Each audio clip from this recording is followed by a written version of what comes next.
하나님은 유다에 알려주셨으며 그의 이름이 이스라엘에 알려주셨도다. 거기에서 그가 화살과 방패와 칼과 전쟁을 없이 하셨도다. 마음이 강한 자도 가진 것을 빼앗기고 잠에 빠질 것이며 장사들도 모두 그들에게 도움을 줄 손을 만날 수 없도다.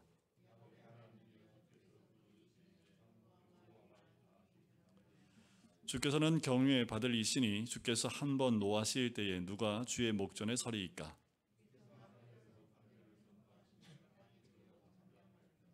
곧 하나님이 땅의 모든 온유한 자를 구원하시려고 심판하러 일어나신 때로다.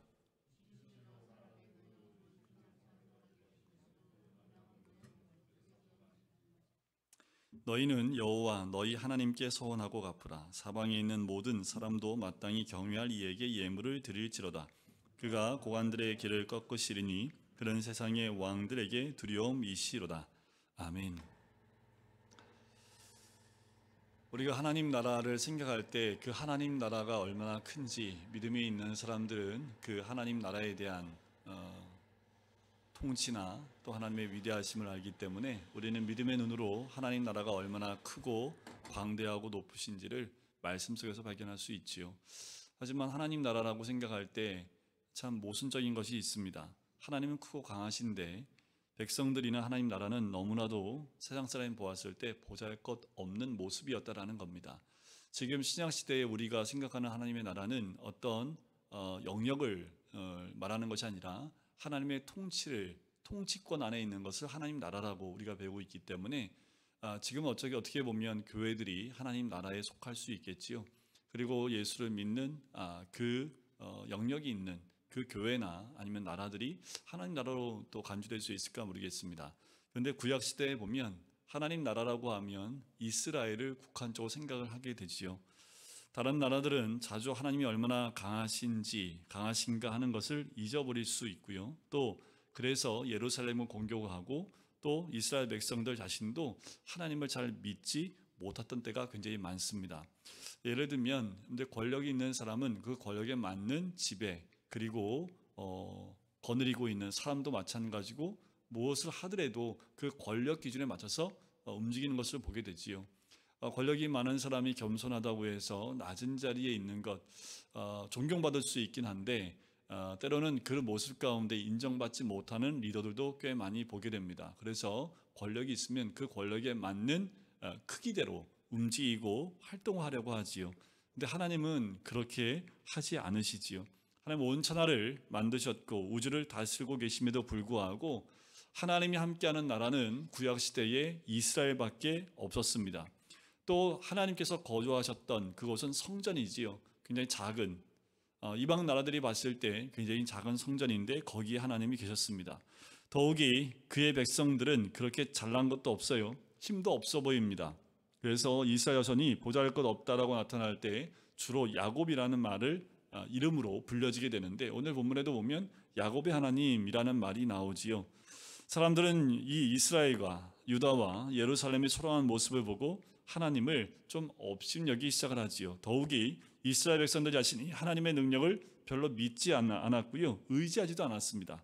그런데 드디어 이스라엘 자손이 하나님의 큰 능력을 알 수 있는 사건이 터졌지요. 그게 뭐냐면 예루살렘을 공격하기 위해서 애워쌌던 아수르 군대입니다. 우리가 잘 알고 있듯이 아수르 군대가 하룻밤 사이에 18만 5천 명이 죽임을 당하는 사건을 우리는 알고 있습니다. 이 사건에 누가 놀랐을까요? 오히려 이방 민족인 아수르가 놀란 것보다 유대인들이 더 많이 놀라게 됩니다. 그만큼 이스라엘 백성들은 하나님에 대한 신뢰나 믿음이 그만큼 작았던 것을 볼 수 있습니다. 그들은 하나님께서 이 정도로 능력이 크신 분인지를 몰랐던 거지요. 그래서 그들은 다시 한번 하나님의 능력을 깨닫고 두려운 마음이 들게 됩니다. 오늘 본문 C는 아마도 이 아수르 군대 18만 5천 명이 예루살렘을 공격하러 왔을 때 죽임당한 그 사건을 아마도 그것을 배경으로 쓴 시라고 짐작이 됩니다. 이스라엘 백성은 아무것도 한 것이 없이 엄청난 승리를 체험하게 되지요. 특히 중요한 것은 이 아수르 군대가요 사마리아를 완전히 멸망시킨 나라입니다. 그런데 남유다로 넘어와서는 예루살렘 장벽을 넘을 수가 없었던 거지요. 왜일까요? 왜 예루살렘을 사마리아는 북이스라엘은 점령했는데 왜 남유다, 그 작은 남유다, 특별히 예루살렘은 점령하지 못했을까라는 거예요. 왜냐하면 그때까지만 해도 예루살렘은 진정한 하나님의 성전이었기 때문입니다. 그곳에 하나님의 말씀이 있고 회개의 눈물이 있었기 때문에 그곳에 하나님의 임재가 계셨고 하나님이 살아계신 성전이 있었기 때문에 그 예루살렘을 넘어설 수 없었던 거지요. 하나님은 지금도 살아계시는 줄 믿습니다. 하나님이 함께 하시고 살아계시면 아무리 강대한 나라가 쳐들어와도 그 나라는 그 작은 나라인 이스라엘도 넘어설 수 없는 거지요. 왜요? 하나님이 살아계시기 때문에 그렇습니다.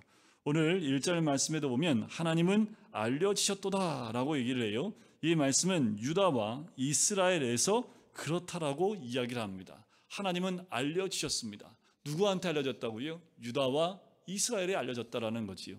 세상 사람들은 하나님을 부인하고 무시하지만 하나님 백성들은 모여서 하나님을 예배하지요. 2절에 나옵니다. 그의 장막은 살렘에 있으며 그의 저선은 시온에 있도다 하면서 하나님을 예배하는 백성들이지요. 우리는 하나님이 살아계심을 알고 지금도 역사하심을 믿습니다. 그래서 3절에 그렇게 고백을 하는 거지요. 거기에서 그가 화살과 방패와 칼과 전쟁을 없이 하셨도다.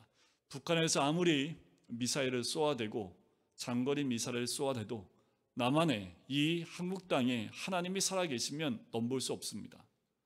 우리가 하나님을 의지하고 하나님의 살아계심을 모든 교회들이 깨닫고 기도하고 간구하고 있으면 아무리 핵을 개발하고 핵을 가지고 보유하고 있다 할지라도 넘볼 수가 없는 거지요.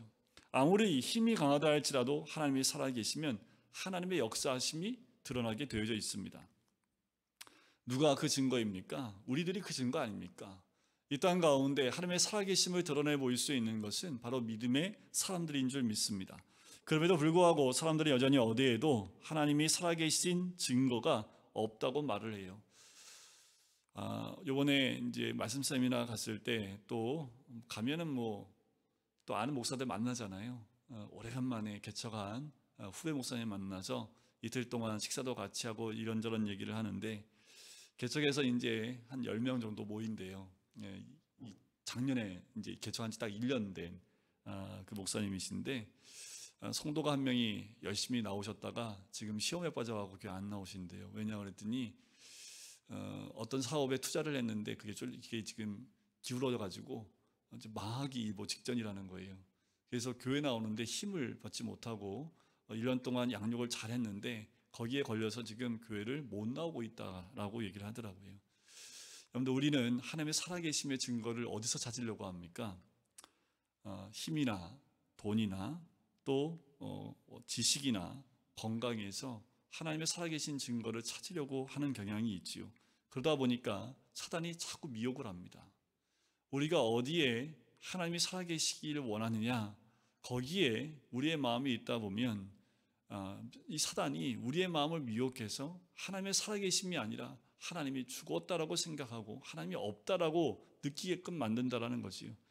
결국 그분이 다시 돌아오기를 위해서 간절히 기도하고 있지만 제가 그랬어요. 그래도 기도하시라고. 하나님이 지금 그런 상황을 만들어 놓으신 것도 하나님이 지금 그 상황을 견뎌내고 이겨낼 수 있게 하시기 위한 것 아니겠냐고, 목사님도 힘내시라고 제가 주제넘은 또 조언도 해주면서 서로 이야기했는데, 저보다 이제 저한테 말씀을 배웠던 목사님이셨기 때문에 함께 이야기를 나눴습니다. 여러분들, 무엇에서 하나님이 살아계심을 보기 원하십니까? 고린도후서 4장 4절에 보면 그 중에 이 세상의 신이 믿지 아니하는 자들의 마음을 혼미하게 하여 그리스도의 영광의 복음의 광채가 비치지 못하게 한다라는 말씀이 있습니다. 안타까운 일이지요. 이 세상의 신은요, 우리를 혼미하게 합니다. 그리고 그리스도의 영광의 광채를, 그 광채가 비치지 못하도록 만든다라는 거지요. 그렇지만 하나님을 부인하는 이들도요, 하나님의 영광을 알게 될 때가 온다라고 합니다. 바로 4절과 5절 말씀이지요. 주는 약탈한 산에서 영화로우시며 존귀하시도다. 마음이 강한 자도 가진 것을 빼앗기고 잠에 빠질 것이며 장사들도 모두 그들에게 도움을 줄 손을 만날 수 없도다. 그렇게 하나님이 어디 있느냐 믿으려면 내 주먹을 믿어라, 내 힘을 믿어라 하는 일들이 다 어디 있느냐, 라고 지금 반문하고 있는 거예요. 어떤 사람은 하나님께서 말씀 한마디만 하면 여기 있는 사람 다 믿을 텐데, 한국 사람 다 믿을 텐데 왜 가만히 계시는지 모르겠다 라고 이야기하는 사람들도 있습니다. 몰라서 하는 말이지요. 근데 하나님이 한 번 말하시면 어떻게 될까요? 다 무서워서 아마 뒤로 넘어지지 않겠습니까? 하나님께서 한 번 말씀하시면 세상 모든 사람들은 끝입니다. 오죽하면 이스라엘 백성도 모세한테 간구하지요. 제발 직접 말씀하지 않게 해달라고. 모세가 네가 대언해서 우리한테 얘기해 주지, 하나님 너무 무서워서 하나님 말씀을 직접 못 듣겠다고 이야기하는 말씀이 출애굽기에도 나옵니다. 6절을 보세요. 야곱의 하나님이여 주께서 꾸짖으심에 병거와 말이 다 깊이 잠들었나이다. 7절 주께서는 경외 받을 이시니 주께서 한 번 노하실 때 누가 주의 목전에 서리이까. 한 번이라고 말하지요. 하나님께서 많이 말씀하실 필요도 없습니다. 한 번 호령하시면 견딜 수 있는 사람이 없다라고 얘기하는 거지요. 자, 요한계시록 우리가 함께 나누고 있는 요한계시록에 보면 6장 15절과 16절에 보면 이런 말씀이 있습니다. 땅의 임금들과 왕족들과 장군들과 부자들과 강한 자들과 모든 종과 자유인이 굴과 산들의 바위 틈에 숨어 산들과 바위에게 말하되 우리 위에 떨어져 보좌에 앉으신 이의 얼굴에서와 그 어린 양의 진노에서 우리를 가리라. 오죽하면 산이 자기 위에 무너지면 어떻게 삽니까? 굴이 바위 틈에 숨어서 내 위에 산이 무너져서 덮여버려라. 오히려 그게 더 낫겠다라고 얘기할 정도로 하나님의 심판대 앞에 서는 것이 얼마나 두려운지를 이야기하고 있는 거지요. 하나님께서 온 세상을 다스리고 모든 사람을 이끄시는 것이 이렇게 한 번만 말씀하시면 되는데 참 쉬운 것 같지요. 그러나 우리가 그것을 도저히 감당할 수 없기에 하나님은 지금도 기다리고 계시고 또 우리를 지켜보고 계실 뿐이지요. 그래서 사람들이 하나님이 아무 말씀 안 하니까 별의별 말을 다 하지요. 그리고 하나님이 없다라는 말을 쏟아내고 또 어느 나라는 버스 광고에 하나님은 없다라고까지 광고를 낼 정도로 그렇게 하나님을 무시하고 있습니다. 그러나 하나님 앞에 서면 그들 모두는 돌처럼 굳어버릴 수밖에 없다라는 거지요. 8절을 보세요. 주께서 하늘에서 판결을 선포하심에 땅이 두려워 잠잠하였나이다. 결국 모두는 하나님의 심판대 앞에 서면 벌벌 떨 수밖에 없는 거지요. 그때 오히려 억울해도 말 못하고 힘이 없어서 말 못하던 억눌린 사람들이 구원을 받게 될 것이다. 9절에 나오지요. 하나님이 땅의 모든 온유한 자를 구원하시려고 심판하러 일어나신 때로다. 지금은 하나님께서 나타나시지도 말씀도 하지 않으시지만 아무 말씀하지 않으시는 것이 아니라는 거예요. 누구나 정직하게 하나님을 알기 원하면 하나님의 말씀을 들을 수 있습니다. 믿음으로 하나님의 음성을 들을 수 있는 거지요. 믿음의 눈을 들면 보이는 분이 계시는 거지요. 지금도 끝없이 우리 주님은 우리에게 말씀하고 계시고 보여주고 계시다라는 거예요. 이런 재미있는 얘기가 있는데 이 얘기는 재미있기도 하지만 깊이 생각하게 하는 이야기입니다. 20대의 한 청년이요 갑자기 심장마비로 죽게 됩니다. 하나님 앞에 갔어요. 청년이 하나님 앞에 따집니다. 정말 너무하십니다. 아무 얘기 없이 이렇게 저를 부르시면 어떻게 합니까? 항의를 해요. 그래서 하나님 더 어이가 없어서 그러면 너는 다시 세상에 나가서 좀 살도록 해라. 그래서 세상에 다시 보내준 거예요. 그래서 청년은 다음에 부르실 때는 좀 경고 좀 하고 부르세요. 그럼 잘 준비하고 오겠습니다. 하고 다시 살아서 열심히 살았답니다. 여러 명의 손자도 낳고 손녀도 두고 할아버지가 되었는데 어느 날 밤 갑자기 죽어서 하나님 앞에 갔어요. 또 하나님 앞에 가서 항의를 합니다. 제가 말씀드렸잖아요. 좀 부르려면 경고 좀 해달라고 미리 알려달라고 하지 않았습니까? 그랬더니 하나님께서 이렇게 말씀하셨습니다. 이놈아, 나는 너에게 수십 번도 더 예고했다. 내가 안 들었을 뿐이지.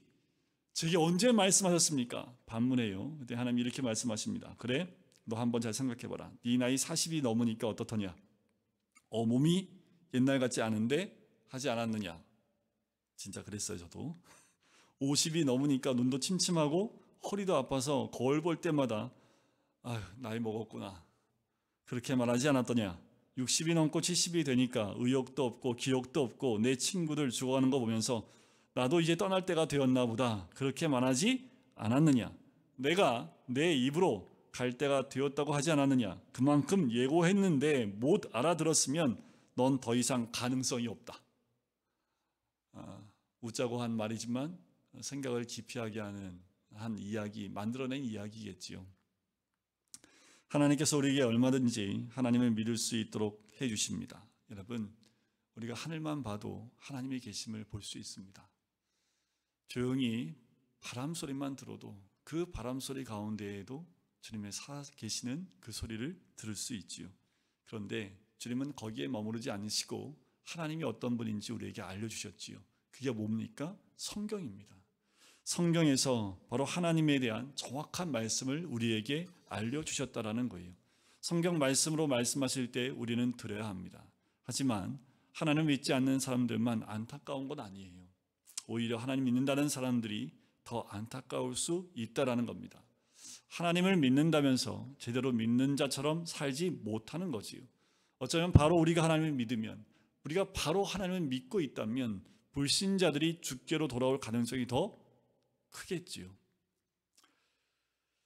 오늘 말씀을 선포하셨던 권성수 목사님이 한 자기 교회에 어떤 굉장히 아마도 좀 권세가 있는 분이 뒤에 앉았다가 이 첫 예배 드리고 예배에 들어와서 첫 예배를 드리고 말씀 듣고 변화돼서 자기한테 찾아왔던 그 이야기를 해줬대요. 뭐냐면 내 주위에 교회 다니는 사람이 참 많았다고, 장로도 있었고 안수집사도 있었고 다 있었는데 자기하고 별반 다르지 않았다고. 그런데 이 교회에 어떤 장로는 달랐다고.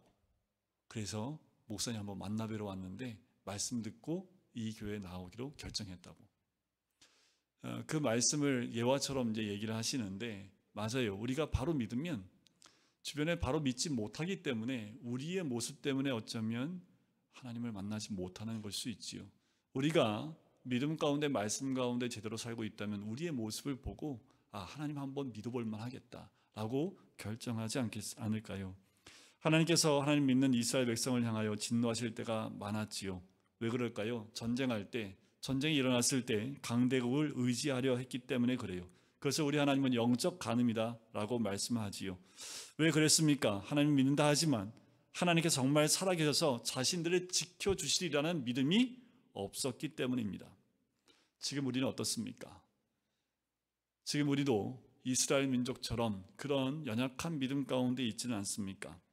예수님께서 요한복음 14장 12절에 이렇게 말씀하셨지요. 내가 진실로 진실로 너희에게 이르노니 나를 믿는 자는 내가 하는 일을 그도 할 것이요 또한 그보다 큰 일도 하리니 이는 내가 아버지께로 감이라. 우리는 예수님께서 하신 말씀처럼 정말 예수님을 믿어 보았는가 우리 스스로 돌아봐야 합니다. 17세기 프랑스 수도자였던 푸코라는 분이 있습니다. 어떤 분이 와서 이렇게 물었대요. 하나님을 믿는 자에게 무엇이 가장 어렵다고 생각하십니까? 라고 이 수도자에게 물었는데, 이 푸코라는 수도자가 이렇게 얘기합니다. 하나님을 믿는 자에게 가장 어려운 것은 하나님을 믿는 것입니다. 또 이렇게 얘기합니다. 하나님을 믿는 자에게 가장 부족한 것이 있다면 그것은 하나님을 향한 신앙입니다. 말장난 같지만 참 이 고백이야말로 믿는 것이야말로 가장 어려운 게 하나님 믿는 믿음 아닐까 라는 생각이 들어요. 사도 바울은 고린도서 13장 5절에서 우리 믿음을 시험하고 확증하라고 얘기하지요. 너희는 믿음 안에 있는가 너희 자신을 시험하고 너희 자신을 확증하라. 예수 그리스도께서 너희 안에 계신 줄을 너희가 스스로 알지 못하느냐? 그렇지 않으면 너희는 버림받은 자니라. 사도 바울은 우리에게 권면하지요. 너희가 예수 그리스도 안에 있는지 너희 자신을 믿음 안에 있는지 시험하고 확증하라는 거예요. 언제예요? 매일 확증하라는 거예요. 매일 내가 믿음 안에 살고 있는지 확증하고 또 시험해 보라고 얘기하는 거지요. 우리의 문제는 주님이 우리 안에 계심을 정말 믿느냐 여기에 있는 거지요. 토저 목사님의 말씀이 있습니다. 오늘날 교회에서 성령이 떠나가시더라도 우리가 하는 일의 95%는 계속될 것이고 아무도 그 차이를 알아내지 못할 것이다. 만약 초대교회에서 성령이 떠나가셨다면 초대교인들은 하던 일의 95%는 중지됐을 것이고 모두가 그 차이를 알아챘을 것이다. 여러분, 우리 문제는 부활의 주님이 우리와 함께 하심을 정말 믿느냐 하는 것입니다. 그때 우리는 이 땅만 전부인 줄 알고 사는 삶에서 벗어날 수 있습니다. 자신만 알고 이기적으로 사는 삶을 버릴 수 있는 거지요. 세상도 두렵지 않고 사람도 두렵지 않고 고난도 두렵지 않게 됩니다. 우리의 삶에 수시로 절망적인 순간이 오지요. 오늘 하루 어떻게 사나? 그러나 우리의 문제는 돈 문제가 아닙니다. 건강의 문제도 아닙니다. 하나님에 대한 믿음의 문제입니다. 그런데 우리는 하나님에 대한 문제가 해결되지 않으면 계속해서 우리로 하여금 미혹해하는 것은 돈의 문제, 관계의 문제, 건강의 문제에 매여서 우리의 믿음까지 흔들어 버린다는 거지요. 우리가 진짜 하나님을 믿게 되면 아무리 힘들고 어려운 상황이 오더라도 담대할 수 있습니다. 죽을 것 같은 환경이 와도 하나님 믿는 믿음 안에 있다면 그 환경을 넉넉히 이길 수 있다라는 거지요. 여러분, 하나님을 심판 자리에서 비로소 만나면 그게 더 무서운 겁니다.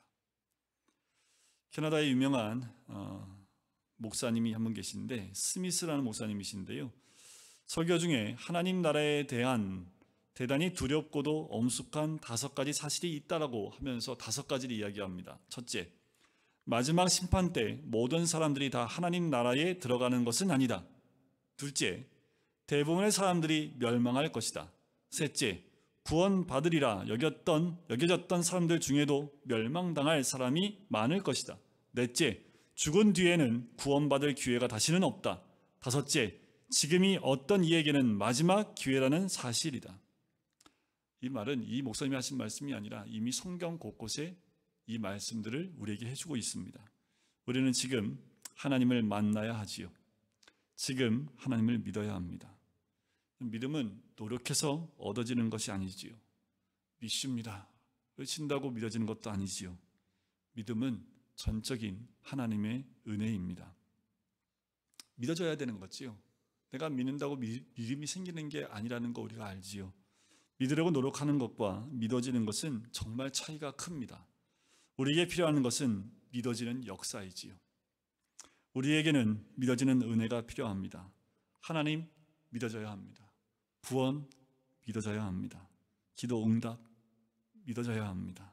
주의 임재도 이 땅에 임하는 하나님의 나라도 믿어져야 하는 거지요. 그러면 어떻게 믿어지는 은혜를 받습니까? 이게 중요하겠지요. 여러분들 앞에 있는 것 딱 하나예요. 전능하신 하나님 믿는 겁니다. 흔들리지 않는 믿음 가운데 있다라는 거지요. 그럼 어떻게 믿어지는 은혜를 받습니까? 이게 참 중요하지요. 성경에 정확하게 나와 있습니다. 무엇보다 먼저 하나님을 갈망하여야 합니다. 사람마다 갈망하는 것들이 있지요. 그런데 하나님을 갈망하십니까? 오늘 이 저녁에 문제를 갈망하지 마십시오. 해결해야 될 것들을 갈망하지 마시고요. 먼저 하나님을 갈망하십시오. 하나님 만나면 문제는 해결됩니다. 근데 우리는 문제를 갈망하고 있기 때문에 하나님 만나지 못하고 문제는 그냥 그대로 남겨져 있는 거지요. 하나님은 바로 그런 사람, 하나님을 갈망하는 사람을 찾고 계시는 거지요. 시편 14편 2절에 보면 여호와께서 하늘에서 인생을 굽어 살피사 지각이 있어 하나님을 찾는 자가 있는가 보려 하신즉. 잠언 8장 17절에 보면 나를 사랑하는 자들이 나의 사랑을 입으며 나를 간절히 찾는 자가 나를 만날 것이니라. 이사야 55장 6절 너희는 여호와를 만날 때에 찾으라. 가까이 계실 때에 그를 부르라. 자, 그리고 정말 하나님을 갈망한다면 하나님의 말씀을 읽으면 되겠지요. 로마서 10장 17절에 그러므로 믿음은 들음에서 나며 들음은 그리스도의 말씀으로 말미암았느니라. 우리가 성경을 읽으면 하나님에 대한 믿음을 얻게 됩니다.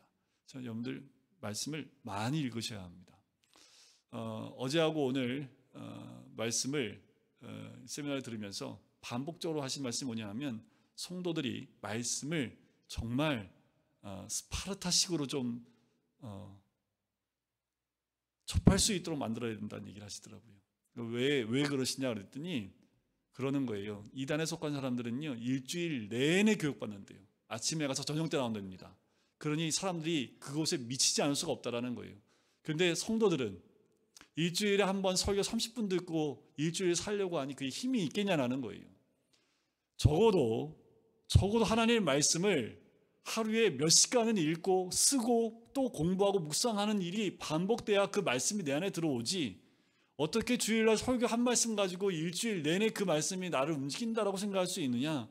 이단들도, 세상에서 공부하는 아이들도 하루 종일 공부해도 빵점 맞는 애들이 있는데 우리는 말씀 하루 종일 보지도 않으면서 믿음이 생긴다라고 말할 수 있느냐라고 얘기하시는데 맞더라고요.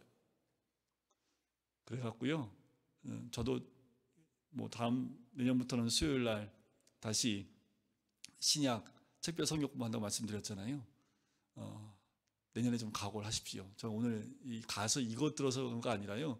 제가 연말이 다가오면서 계속 하나님 주시는 그 사인이 뭐냐 하면 말씀으로 다시 돌아가는 거예요.